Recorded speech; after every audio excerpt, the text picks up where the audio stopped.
Ya kita kan di depan terus jalan ada 7 anggota, ternyata yang 2 itu telat. Jadi saya tolong cek yang 2 itu kemana, dia turun lagi ke bawah. Ada apa ya? Iya, ada apa, kenapa, apa dia trouble gitu kan. Ternyata di bawah emang bener trouble dalam kondisi motornya mogok gitu. Tapi saya cek bensin ada, semua pengapian ada, tapi nggak bisa jalan. Nah ketika diperiksa itu ada tertawaan perempuan.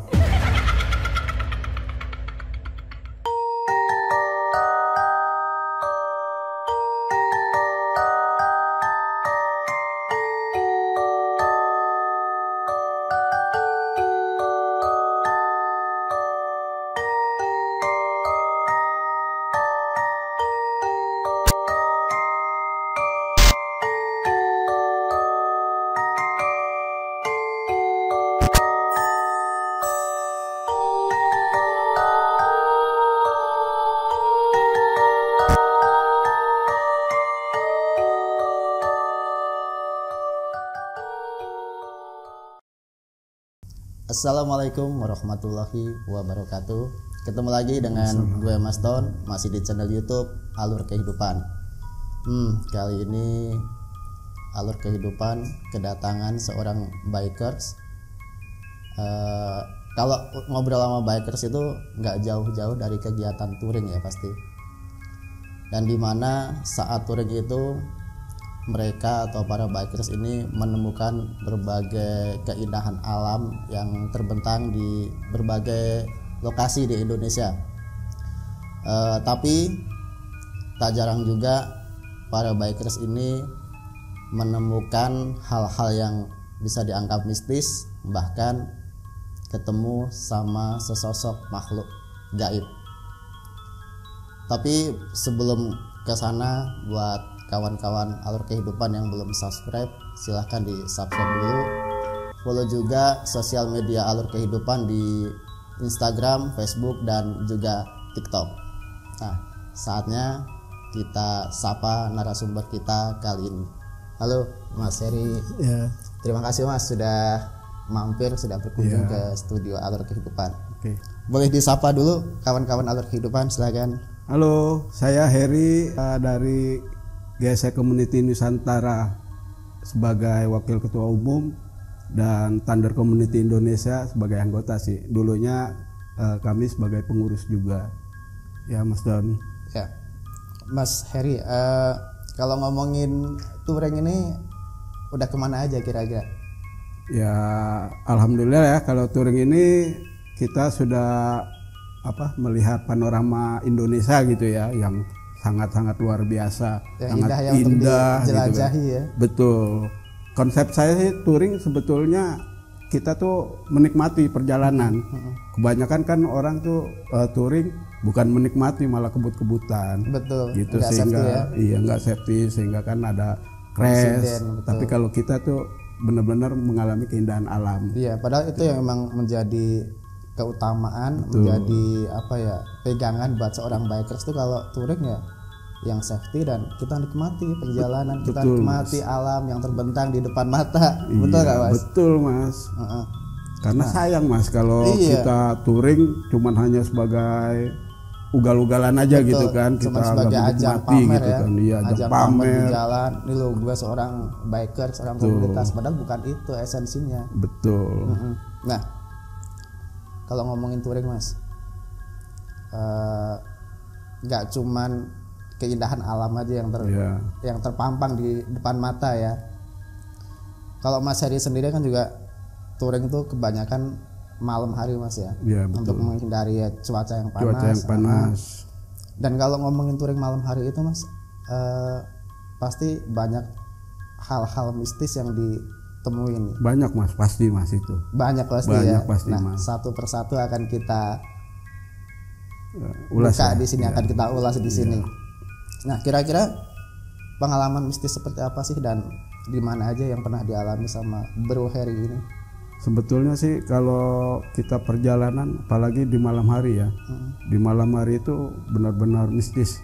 Kadang-kadang kalau kita ini kan touring, nggak mungkin kalau kita berangkat pagi-pagi gitu, siang itu lebih enaknya tuh perjalanan malam. betul. Iya. Waktu itu sih saya pernah mengalami touring ya ke daerah Jawa Barat dulu lah gitu kan. Ini yang ringan-ringan dulu Iya, ya yang kita ringan-ringan gitu. Kita ambil refreshing lah gitu, refreshing kita ke Sawarna. Itu saya juga pernah mengalami di Sawarna. Sawarna itu kita berjalan touring 7 motor ya, 7 motor. Dari Jakarta ke Citepus itu masih aman. Tapi setelah Citepus ke Sawarna itu yang benar-benar horor lah perjalanan. Ketika kita mau masuki yang jalur dari Citepus yang ke Sawarna itu kan agak inilah gelap lah, serem lah gitu kan, jalurnya juga nikang-nikung. Nah di situ ada jembatan. Ya dulu saya sebagai RC gitu kan, sebagai RC ya kita kan di depan terus jalan ada 7 anggota. Ternyata yang 2 itu telat. Nah saya bingung kok, ini ada 5 yang 2 lagi kemana? Makanya saya sarankan ke sweeper. Sweeper itu kan yang mengontrol anggota. Jadi saya tolong cek yang 2 itu kemana, dia turun lagi ke bawah. Ada apa ya? Iya, ada apa, kenapa, apa dia trouble gitu kan. Ternyata di bawah emang bener trouble dalam kondisi motornya mogok gitu. Tapi saya cek bensin ada, semua pengapian ada, tapi nggak bisa jalan. Nah ketika diperiksa itu ada tertawaan perempuan, ya mungkin kuntilanak lah gitu kan. Itu sebelum jembatan. Nah kebetulan semua dengar, yang turun ya, saya kan masih di atas, itu dengar ketawa sambil itu buru-buru tuh teman langsung ngedorong. Dia nggak mungkin kan kalau udah ada ketawa perempuan di situ, pada ketakutan itu langsung di step, otomatis itu motor kenceng, semua yang mogok itu di step mas. Padahal saat itu kondisi ditanjakan ya. Iya ditanjakan, di ini jalur nanjak itu kuat loh itu kondisi nyetutnya. Ya alhamdulillah sampai ke tempat kita kumpul rame-rame. Terus saya tanya kenapa gitu kan. Kalau saya sih nggak merasakan ya anggota lah gitu yang ini. Dia cerita di bawah itu sebetulnya semua kalau dicek normal semua. Dari sepeda motornya itu nggak ada kendala. Nggak ada kendala. Sebelum berangkat itu kan kita ini dulu periksa kondisi motor. Bagus apa ini ya, safety apa enggak gitu kan. Ternyata kan dicek semua udah normal semua. Nah dalam kondisi di pas tanjakan sebelum jembatan itu ya mungkin ada gangguan makhluk gaib lah gitu kan. Langsung cerita saya diketawain semua sampai kuntilanak terbang mas, di jembatan tuh terbang, lagi duduk jembatan terbang, dia lihat sendiri gitu kan. Itu sih yang pernah saya alamin di Jawa Barat. Itu sekitar tahun berapa mas? Sekitar tahun dulu saya kan masuk Thunder itu 2010, di 2012 mas, 2012. Terus jadi ini kejadian saat Mas Heri dengan komunitas Thunder. Iya itu di 2012. Dan di 2013 itu kita ada touring ini mas, touring apa? Wajib lah ibaratnya. Tour jeep ya kalau tour di jeep. komunitas. Iya itu tujuan Dieng. Kebetulan yang berangkat itu dari TCI Thunder ini apa, Komuniti Indonesia chapternya Depok. Saya dulu ikut Depok. Terus kita tujuan Dieng. Nah kebetulan hari Sabtu pagi yang berangkat sekitar 12 motor. Jadi saya nyusul malamnya lah gitu, siang sore saya berangkat, malamnya saya nyusul. Mereka sudah sampai mana, Banjar lah ibaratnya gitu kan. Ya sudah sampai tujuan Dieng. Nah kita sorenya nyusul. Saya berjalan dari ini apa Jakarta, janjian sama satu juga yang ikut nyusul saya, ada ya namanya Mas Helmi lah gitu kan, dia bawa istri boncenger. Janjian Kalimalang, rute kita mau kemana nih gitu kan, kita mau lewat mana lebih cepat, Pantura gitu kan ya. lewat Pantura. Oke, lewat Pantura. Nah, Pantura itu saya masuk dari Kalimalang Pantura itu jam 8 malam. Ya, saya kan belum ibaratnya map belum ada lah, belum belum secanggih sekarang gitu kan. Saya tanya ke polisi, udah sampai pas mau Pantura arah Pekalongan, tanya polisi, Mas kalau ke Banjarnegara lewatnya mana? Oh lewat sini Mas, lewat kebun teh, nanti jalan ada lampu merah ke kanan, itu arah ke Banjarnegara gitu. Tapi Mas mau lanjut? Ya saya mau lanjut Pak, jangan Mas. Itu saya sebetulnya udah disaranin sama polisi. Kalau bisa, jangan lanjut. Iya, kalau bisa istirahat di sini, karena takutnya begal apa itu kan jalur itu sepi Mas, dia bilang gitu. Ya Mas, saya udah buru-buru sih, udah ditungguin teman-teman di sana. Itu saya paksain lewat Pekalongan. Jadi wah udah dah kita jalan sama teman satu lagi, gimana kita jalan. Senekat itu ya. Senekat itu. Padahal kalau orang-orang tuh udah nggak berani jalan lah gitu, kita paksain. Kita jalan, udah sampai kebun teh. Nah itu saya kaget, saya melihat istri temen itu nunduk, kayak gimana kan saya di belakang gitu kan, nunduk kayak ketakutan. Nunduk yang nggak normal. Iya, kayak nunduk yang nggak normal. Saya bilang apa dia ngantuk apa ini?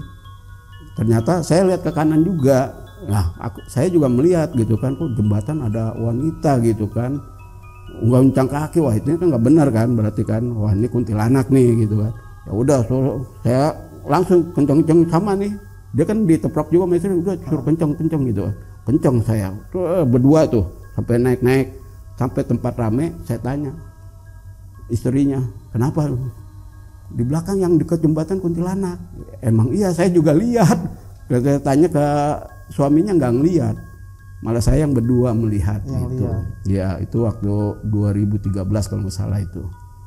Terus pengalaman sih banyak sih Mas. Banyak ya. Banyak sebetulnya gitu. Jalan-jalan. Ya karena kan kita kan ya namanya di komunitas ya, pasti sukanya touring lah gitu kan. Kita ini mencari keindahan alam di Indonesia ya, mau ke Jawa Tengah, Jawa Barat, Sumatera, Sulawesi, itu pernah kita alamin semua Mas. Itu seingat saya ada lagi di Jawa Tengah. Itu ketika saya ke Gunung Telemoyo pulang arah Magelang. Kebetulan saya balik ke Klaten dulu nih, saya karena ada kerjaan di Klaten. Terus saya balik ke Klaten, tapi orang Magelang ini, Om mau nggak dikawal gitu kan? Iya dong, gua kan orang Jakarta, mana ngerti jalan gitu kan, lu tolong dong, lu aja gua kawal nih Telemoyo nih gitu kan, ya gua ikut. Nah lu harus ikut ke tempat gua nih gitu kan. Ya Om, siap Om. Itu kebetulan ada berapa ya? 3 motor. Sama saya 4 motor. Yang 2 depan, saya di 3 ya, yang satu lagi belakang 4. Jadi ketika saya jalur dari Magelang, kita mau ngambil ini kan kayaknya nggak enak gitu kan. Motong jalan ya, cari jalur alternatif gitu kan. Iya itu lewat Prambanan Mas, alternatif lewat Prambanan. Kebetulan jalurnya kayaknya juga mistis juga di situ. Jalur wingit ya. Iya Mas. Jadi ketika kita santai jalan pas masuk alternatif Prambanan, itu yang 2 yang di depan belok kiri itu pada jatuh. Padahal saya pikir kok dia jatuh kenapa gitu? Kelelahan atau apa? Iya, apa kelelahan apa enggak? Dia bilang itu. Dibilang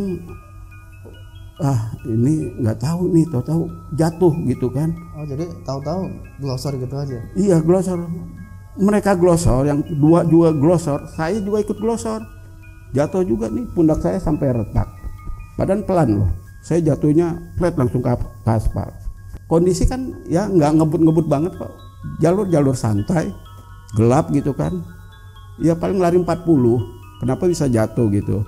Setelah saya cek motor ya, saya cek dulu nih kenapa, apa ada yang ini jalan apa rusak apa ini. Jalur mulus Mas, aspalnya bagus, tapi saya lihat ke kanan ada yang ini mas, berdiri di rumah kosong, rumah kecil, kebun kosong. Itu jadi jalurnya kita ke sini kiri jembatan. Jembatan itu ya panjang lah, jembatan agak panjang, sekitar berapa lah 30 meteran lah gitu kan. Nah yang ke kanan ini perboden ya, tutup ya, itu tahu jalur apa saya nggak tahu dah. Ya kontak kita bertiga ngerapihin motor sendiri, langsung buru-buru jalan. Ketakutan, saya tanya, kenapa lu ngeliat gak? Iya gue ngeliat itu bro, dia bilang itu kuntilanak, dia bilang. Ini kita kayaknya kena ini nih, kita didorong sama mereka, kita nggak tahu. Oh ya udah buru-buru tuh, kita jalan, kita Indomaret, baru semua pada cerita. Itu yang kejadian di jalur alternatif Prambanan. Prambanan ya. Iya. Mas Eri silakan diminum dulu sebelum lanjut, nih ceritanya udah dari tadi merinding banget. Iya mas, benar, saya juga ini mas, keinget-inget. Jadi flashback ke Jawa dulu lagi mas ya. Betul mas. Oke mas, kalau selain di jalur daerah Jawa Tengah, Jawa Barat, kalau di luar Jawa sendiri pernah nggak mas ngalamin hal-hal mistis juga saat touring? Ya pernah sih saya ngalamin waktu saya touring solo ya, touring sendiri itu saya lagi gabut tuh mas. Gabut banget, saya ke Bali. Gabut aja touring ke Bali. Ke Bali saya kan belum pernah ke Bali. Gimana sih Bali gitu kan, ininya kan atmosfernya gimana? Iya, atmosfernya apa gitu. Enak kayaknya sih. Teman-teman sih Pak ngomong, lu touring kalau belum ke semua Indonesia keliling lu belum sah gitu kan.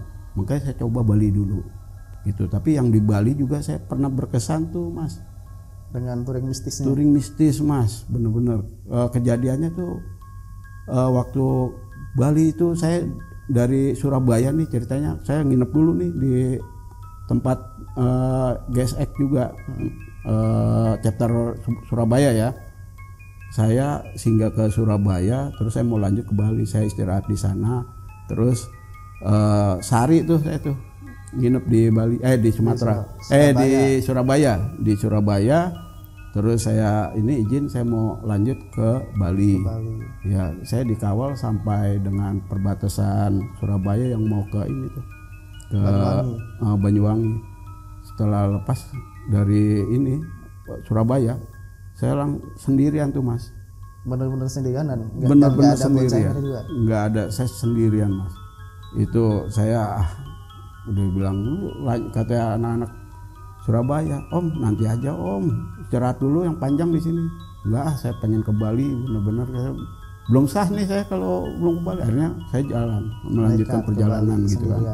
Iya, sampai Surabaya saya jalan terus. Nah, udah memasuki Banyuwangi mas, itu udah adalah kayak hutan gitu, hutan alas apa gitu, saya kurang tahu juga ya di sana. Itu kondisinya saya jalan terus, tahu-tahu pohon rubuh mas. Kayak pohon rubuh, ya masih ada senggang di jalan, saya masih bisa terabas. Saya terabas, saya tengok, tahu-tahu kok nggak ada, pohonnya nggak ada rubuh gitu kan. Kayak ya tadi saya penglihatan tuh rubuh. Saya berhenti, nggak ada yang rubuh, utuh pohon itu. Nah saya kaget kan, spontan saya, wah jangan-jangan saya mistis nih, diganggu nih. Ya udah saya lanjutin perjalanan. Terus saat itu kondisi siang malam? Mas. Malam itu sekitar jam 12 tuh mas, saya lintas Banyuwangi ya, itu jam 12 sampai Gilimanuk ya, kalau Ketapang ya. Sampai Ketapang itu ya malam. Jadi saya sampai Ketapang naik kapal ke Bali. Ya itu aja sih mistisnya di Banyuwangi. Dengan kondisi sendirian touring melewati hutan belantara, nggak coba nunggu orang nih yang lewat? Kalau saya sih ya namanya ini ya manusia gitu kan, manusia kan ininya lebih hebat dibanding ini ya makhluk gaib gitu kan. Makanya saya melanjutkan perjalanan. Ya tiba-tiba ya itu pas daerah Banyuwangi mas, diganggu. Tapi saya nggak ini juga, nggak takut gitu kan, karena saya dulu banyak ngalamin yang seperti itu mas. Karena kan ya spesial kerja saya juga kan mistis terus. Gitu. Terus setelah kejadian di Bali, saya planning saya habis dari Bali tuh ke Sumatera KM0. Aceh berarti ya? Iya, ke Aceh. Dari Aceh itu kita masuk ke jalur biasa tuh, masuk ke ini dari Sumatera ya, Sumatera ini Lampung kan, Lampung lanjut Balikpapan ya, Balikpapan. Nah sebelum masih area Lampung sih mas, itu jalurnya yang jalur hutan semua itu kita lewat tuh banyak binatang lewat. Saya lihat, saya jalan, saya takut apa kambing, apa domba, apa anjing, apa babi gitu kan, saya nggak tahu lah gitu kan, tahu-tahu hilang aja mas. Dan itu intensitasnya sering itu hewan itu nongol. Hewan itu ya kita jarak berapa kilometer tuh nongol terus, ada lagi gitu. Makanya saya nggak berani kenceng, takut kalau benar gitu kan saya tabrak malah sayang gitu. Itu mas. Itu saat itu Mas Heri berapa orang? Sendiri mas. Sendiri juga? Iya saya sendiri. Saya tuh lebih senang perjalanan sendiri ketimbang rame-rame. Kalau rame-rame kadang-kadang nggak nyampe mas, lama gitu kan. Kalau sendiri kan kita nguber waktu juga. Betul. Gitu. Saya tuh pergi touring solo, banyak kan touring solo. Banyak kan solo riding ya? Iya solo riding. Walaupun dengan kondisi yang ya hal-hal mistis, iya, itu nggak bisa dihindari mas. Nggak bisa dihindari mas. Ya kita harus memang sebagai manusia harus berani mas. Kita kan lebih sempurna gitu daripada makhluk gaib gitu.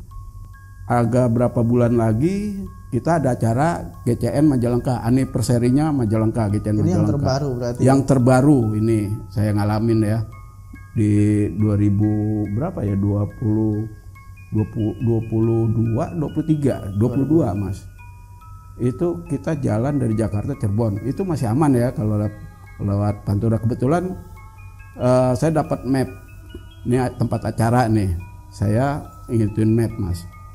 Langsung saya dari Palimanan dikasih arah lurus ke kanan, ke arah Majalengka juga bisa, alternatif mas, bukan jalur kabupaten gitu kan, alternatif. Biar cepat sampai ya. Iya, mungkin saya bukan cepat sampai, saya diarahkan di situ gitu kan. Kita lewat, enak nih masih jalan masuk pasar gitu kan. Setelah 15-20 menitan, nah ini saya stuck di situ mas, kaget kok kanan kuburan ini ada pohon bambu semua mas. Terus depan jembatannya nggak jembatan landai ya, ini agak nanjak terus turun. Nah dari turun itu langsung lurus naik ya, bukan lurus naik gitu kan. Nah saya lewat jembatan, nah saya mau naik, saya ragu-ragu mas, itu jalannya kecil dan nggak tahu juga ujungnya kemana. Iya kan? Itu mas. Nah kebetulan istri saya spontan, dia kan saya sama istri saya berdua gitu, spontan dia ngasih tahu, ya ada yang ketawa ya, itu ada yang berdiri gitu kan di atas dekat pohon bambu mas. Wah ya kita kan kaget gitu kan, nggak apa-apa deh, saya juga masih merinding ya gitu kan, jalan merinding. Saya ada jalur kanan, saya belok kanan, saya udah nggak saya inilah, udah nggak dilihat lagi ya. Saya muter ke kanan, tapi area ke situ lagi mas. Saya ke kiri, area ke situ lagi. Saya dikasih keder di situ mas. Di tengah-tengah kuburan itu. Di tengah-tengah kuburan itu lagi. Akhirnya ingat-ingat dah kita berangkat lewat mana nih gitu kan. Jangan sampai sini lagi nih. Itu setelah berapa kali muter, berapa kali ini coba cari jalan alternatif? 4 kali mas. 4 kali saya kasih jalur alternatif gitu ya, mau nggak ke kanan kayaknya nih, kalau kanan atas nanjak, saya nggak tahu juga jalurnya kecil, lagi juga kita nanjak bahaya gitu kan. Tahu saya kita mundur lagi, cari ini ada nih pertigaan, saya lewat pertigaan, balik lagi situ lagi. Jadi 4 kali nyari jalan, balik lagi ke situ. Betul, akhirnya saya putuskan, apal gak nih kita tadi berangkat lewat mana gitu kan. Akhirnya kita ambil ini aja nih, ini lagi nih, jalan terus, ini kesini. Jadi yang apal saya ini berangkat, nah ketemu langsung ke jalan raya, udah saya langsung ikutin itu mas. Itu doang, saya stucknya di situ mas. Itu lagi. Itu kalau diingat-ingat berapa menit tuh saat berada di tengah-tengah kuburan? Lama Mas itu. Saya di situ agak 20 menitan tuh Mas. Balik lagi situ lagi 20 menit. Kembali ke situ lagi. Dan selama berada di tengah kuburan ini, sosok wanita yang tertawa itu selalu ada? Selalu ada Mas. Lah selalu berdiri di atas Mas. Itu ada di pohon bambu Mas. Ada di pohon bambu. Mungkin kalau tertawa enggak ya, cuman dia nampakin aja. Nampakin rambut panjang, tapi madepnya ke belakang Mas. Jadi ngebelakangin Mas Heri dan istri. Iya, itu Mas. Saat itu coba ini nggak sih Mas, ini lihat lagi ke map atau apa Enggak, gitu? akhirnya saya putuskan saya nggak mau ngambil map, takutnya saya diarahkan situ lagi Mas. Saya planning lagi kayak cari jalan yang gede. Kalau dari ingatan Mas Heri, itu pemakaman yang udah lama nggak kepake atau? Kayaknya sih masih sih Mas, pemakaman rame juga di situ. Masih aktif dipakai sama warga. Iya, cuman yang saya bingung kayaknya tempatnya pemakaman lebih horor gitu kan, lebih mistis karena apa? Dikelilingin oleh pohon bambu. Pohon bambunya banyak Mas. Oh, jadi ada hutan bambunya. Iya, ada hutan bambu. Ya kalau misalnya ada ya pemakaman apa ini nggak ada pohon bambu itu masih inilah gitu kan. Tapi ini dikelilingi pohon bambu. Pasti saya bilang pasti mistis di sini. Setelah kejadian itu gimana Mas untuk mengantisipasi lagi? Ya saya selalu kalau perjalanan sih selalu berdoa Mas. Gitu kan. Walaupun ya kita pasti kalau kita pergi mana-mana ya ditemuin hal yang mistis, ya saya nggak terlalu begitu ini, paling kabur. Gitu Mas. Mas Heri, dari sekian banyak cerita touring dari awal sampai kejadian yang di tengah-tengah kuburan, kalau boleh ditarik ke belakang lagi, kira-kira dari kejadian-kejadian yang Mas Heri alami ini ada nggak sih apa ya maksudnya penyebabnya? Kenapa sih bisa mengalami hal-hal mistis? Mungkin lupa berdoa atau ada omongan-omongan yang di luar kendali? Ya mungkin gini Mas, kalau kita perjalanan seharusnya berdoa, tapi kebanyakan kalau rame-rame ya itu hilang kendali dari omongan Mas. Ya kita harus menjaga omongan, karena omongan itu bisa menyebabkan kejadian-kejadian yang aneh. Kayak satu ya, kencing sembarangan juga bisa. Terus lu ngapain takut gitu aja, mas setan aja takut gitu kan, itu pasti kita kena ganggu Mas. Jadi sesumbar lah, sombong lah itu. Dan itu padahal hal-hal yang harus dihindari. Iya, itu siapapun ya harus dihindari Mas. Jangan takabur ya. Orang jangan takabur, merasa kuat gitu kan. Itu makanya kita kalau pergi ya selalu tetap berdoa, tapi di perjalanan jaga omongan aja Mas. Itu yang wajib ya. Itu wajib, benar-benar wajib. Jaga omongan, jaga perilaku, itu. Kadang-kadang kan orang gini Mas, ketika kita capek, ketika kita pengen istirahat, itu kan selalu ada gitu kan. Ketika kita capek, kita pengen cepet-cepet, omongannya udah lain tuh Mas, anak-anak tuh ya sampai ngomong biasalah kasar apa itu tolong dihindari dengan ngomong-ngomong kasar. Terus kedua, kencing sembarangan itu jangan gitu kan, apalagi kita nggak tahu nih kita kencing di tempat lain itu apakah itu ada penunggunya atau enggak, itu kan kita sembarang kencing. Tentu kalau kita secara ini kan emang kita nggak bisa melihat, tapi kan kita ada di dunia lain juga gitu kan, dunia kita, dunia lain gitu kan. Iya, itu berdampingan semua. Kita nggak bisa melihat ini makhluk gaib gitu, tapi makhluk gaib juga sebetulnya nggak bisa ngeliat kita gitu kan. Itu kan apa saja mungkin ya. Itu dia bisa kita kencingin sembarangan, ngencingin dia, itu akhirnya kan dia nggak terima. Begitupun juga makhluk gaib juga ke kita, kembalinya ke kita juga. Jadi ya saling menjaga lah. Saling menjaga. Nah, kawan-kawan alur kehidupan, Mas Heri ini ternyata gak cuma punya pengalaman-pengalaman mistis saat touring ya. Di dunia pekerjaan yang digeluti sama Mas Heri sehari-harinya itu juga ternyata banyak kisah mistis yang kali ini bakal kita bongkar satu persatu.